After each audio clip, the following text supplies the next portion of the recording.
Matapos ang matagumpay na Deadline World Tour concert ng Blackpink noong nakaraang taon, album naman ang kanilang regalo sa mga Blinks na nag-aabang ng kanilang bagong kanta.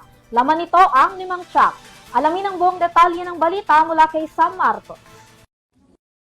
Muling maglalabas ng panibagong album ang South Korean girl group na Blackpink sa darating na February 27. Sa social media post ng grupo, ipinasilip na nito ang isang larawan kasama ang title nilang track na kabilang sa kanilang third mini album na Deadline.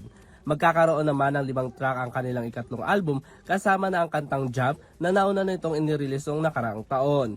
Matatanda namang huling naglabas ang grupo ng kanilang full-length album noong 2022 na pinamagatang Born Pink, kabilang ang mga awitin na Shutdown, Type a Girl, Pink Venom at marami pang iba. Bukod sa album ng grupo, nagkaroon din sila ng Deadline World Tour concert na nagtapos naman itong nakaraang buwan.